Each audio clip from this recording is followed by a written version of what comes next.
स्वतंत्रता दिवस के इस पुनीत अवसर पर हार्दिक स्वागत करता हूं। और जितने भी हमारे दर्शक हमसे आज तक जुड़े हैं और जो जुड़ रहे हैं उनको मेरी तरफ से पुनः एक बार कोटिशा बधाई।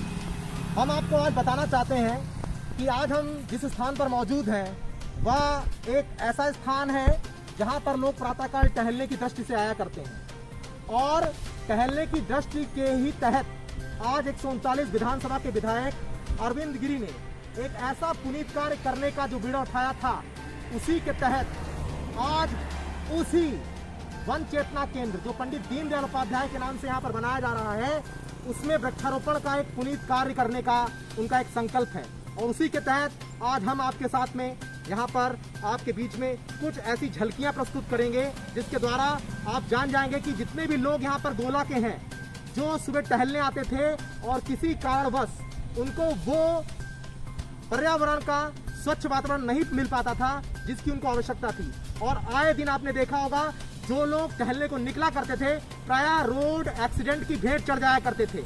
और हम आपको बताना चाहते हैं, जैसा कि हमें सूत्रों से ज्ञात है कि यहाँ के जो भावी विधायक हैं अरविंद गिरी जी, जो इस समय 139 विधानसभा के विधायक हैं, उन्होंने यह संकल्प किस घटना क्रम में लिया या किस घटना के तहत लिया, ये आपके लिए जानना अनिवार्य होगा। 74 वर्ष स्वतंत्रता के पूर्ण हो रहे हैं।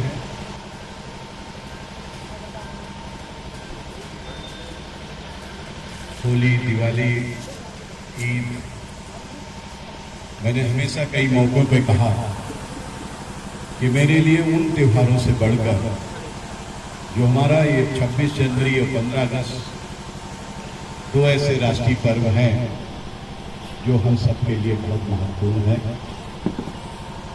आज हम सब लोगों के लिए अपने मन में कोई न कोई संकल्प लेने का दिन मैं समझता हूं। आप लोग बैठे। राम कृष्ण शुक्ल नाम के एक प्रतिष्ठित यहाँ के प्रबुद्ध जन वो यहाँ पर टहले निकला करते थे इसी लखीमपुर मार्ग पर, और अकस्मात एक ट्रक ने उनको रौंद डाला और जिससे आहत होकर उसी समय अरविंद गिरी जो यहाँ के विधायक हैं, मौजूदा विधायक, उन्होंने उस समय संकल्प लिया था कि भविष्य में हम गोला को एक ऐसा वन चेतना केंद्र देंगे जिसमें लोग उस वन में टहलेंगे सुरक्षित रूप से। पहले स्वतंत्रता दिवस की ढेर सारी शुभकामनाएं। आज के स्वतंत्रता दिवस के शुभ अवसर पर यहाँ गोला में वन चेतना केंद्र में बृहद वृक्षारोपण का कार्यक्रम आयोजित किया गया है। इसके माध्यम से लोगों को पर्यावरण के प्रति उनकी सोच और अधिक से अधिक वृक्षों के प्रति, जीव जंतुओं के प्रति प्रेम को बढ़ाने के लिए एक ऐसा दिन चुना गया है कि इसे लोग यादगार बना के इसे ज़्यादा से ज़्यादा संख्या में वृक्षों को लगाएं, जीव जंतुओं से प्यार करें। सर, एक जानकारी आपसे ये लेना चाहेंगे, जिस प्रकार से आए दिन एक ट्रेंड चल गया है, वृक्षारोपण कार्यक्रम का ट्रेंड चल गया है, यह औपचारिकता मात्र ही रहेगा, इन वृक्षों के प्रति कुछ अनिवार्यता हमारी अपनी एक भूमिका भी रहेगी उनके बचाव को लेकर? तो बात आपकी सही है। मैं चाहता हूँ कि ये ट्रेंड आगे चलता रहे। ये ट्रेंड अगर बन जाए, ये परंपरा बन जाए पेड़ों को लगाने की, तो इससे सुखद चीज़ कुछ हो नहीं सकती है।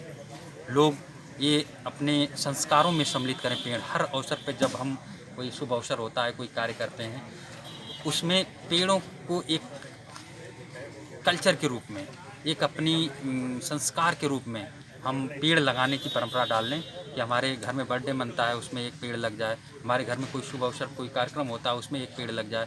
तो ये एक अच्छी संस्कृति है, इसको हमें विकसित बढ़ावा देना है। सर, सिर्फ पेड़ लगाना अनिवार्य नहीं होना चाहिए, बल्कि पेड़ लगाने के साथ साथ उसकी देखभाल भी जरूरी होनी चाहिए। आपको ऐसा नहीं लगता?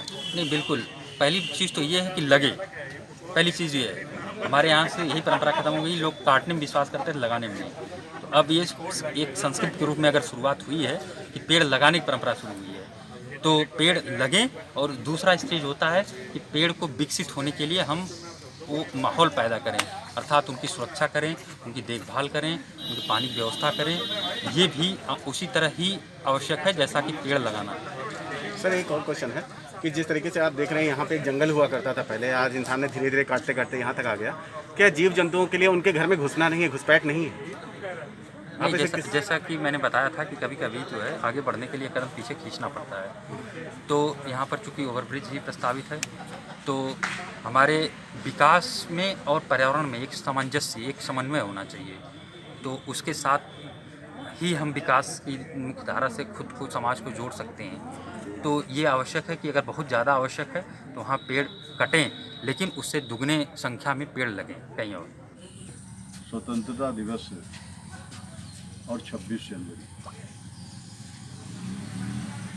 गणतंत्र दिवस और स्वतंत्रता दिवस, 26 जनवरी और 15 अगस्त। मेरी नज़र में होली, दिवाली, ईद से बड़े पर्व हैं, राष्ट्रीय पर्व हैं। इस दिन हम लाखों बलिदानों के लिए सच्ची श्रद्धांजलि ये है कि इस दिन हम कोई ना कोई संकल्प लें और अपने जीवन में उसको पूरा करें। सर, जिस तरीके से देखा जा रहा है कि हमारे माननीय प्रधानमंत्री जी ने मेक इन इंडिया कार्यक्रम रखा, आत्मनिर्भर भारत रखा, क्या उसके आधार पर हमारे ज़िले में भी कुछ ऐसी योजनाएं हैं जो आगे हमारे ज़िले को आगे बढ़ाएंगी? बहुत सी योजनाएं हैं जिन पे काम चल रहा है, जिन पे काम शुरुआत हुई है। एक ज़िला एक प्रोजेक्ट, वन ज़िला वन डिस्ट्रिक्ट वन प्रोजेक्ट को लेकर बहुत बड़ा काम चल रहा है। हमारे थारू जनजाति के आधारित पे काम चल रहा है और ये वनस्पति का प्रमुख क्षेत्र है, वन क्षेत्र है, इस पे भी काम चल रहा है। और बहुत से ऐसे लोग हैं जिनकी जो अपनी क्षमता है उसके आधार पर उनको चिन्हित किया जा रहा है और उनको इस योजना से जोड़ा जाए। हमारे यहाँ जिस तरीके से अभी तमाम सारे लोग कोरोना से परेशान हुए हैं और बहुत लोगों की नौकरियाँ चली गई हैं, उसके चलते हमारे प्रशासन द्वारा, हमारे राजनीतिक सत्ता द्वारा उनके लिए क्या किया जा रहा है? कोरोना महामारी के चलते जो अहित हुआ है हमारे जनपद का, प्रदेश का, देश का,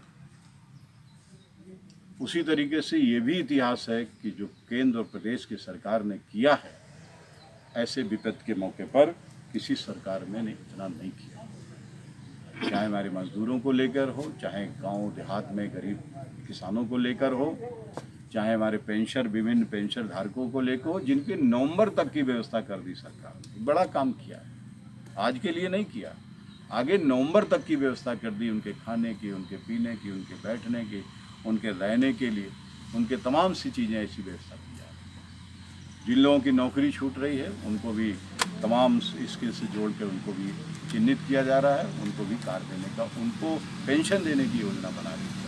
हाँ, किस प्रकार से पेंशन उन्हें प्राप्त होगी? जैसे हमारे बाहर से रोजगार का जो मजदूर आए हैं और वापस नहीं गए, गांव में हैं, उनको चिन्हित किया जा रहा है, उनके खाते में तत्काल पैसा डालने की योजना बन गई। बहुत से सैकड़ों हज़ारों का उनके खातों में पैसा जा चुका है। क्या पैसा देने से, पेंशन देने से क्या आत्मनिर्भर? तात्कालिक व्यवस्था है और उसके साथ उनको उनकी विधा से जोड़ने को, उनको आत्मनिर्भर बनाने का कार्यक्रम चल रहा है। सर, एक संबंधित प्रश्न है, जो वन चेतना केंद्र जो भी आप बना रहे हैं, निर्माण कार्य जो चल रहा है, ये कब तक पूरा होने की संभावना है? लक्ष्य है 26 जनवरी का जी। 26 जनवरी को उद्घाटन करने का संकल्प है, बाकी तो ईश्वर है, आप लोग हैं, सहयोग। जी जी। और सर, एक जानकारी और चाहूँगा, जैसे कि जो यहाँ का जनता जनार्दन है, जनमानस है, उसकी सुरक्षा के लिए क्या प्रबंध रहेंगे यहाँ पर? क्योंकि जंगल है थोड़ा सा करीब में, जंगली जानवरों का थोड़ा खतरा रहेगा, तो उसके लिए क्या करेंगे? वन विभाग है, वन विभाग देखेगा। आज देखा आपने, जी, सुरक्षा अधिकारियों ने कह दिया मैं अपने 2 जवान दूंगा। वन विभाग है, बाकी हम आप हैं। ठीक सर, जनप्राण से बात करने के लिए आपका बहुत बहुत धन्यवाद।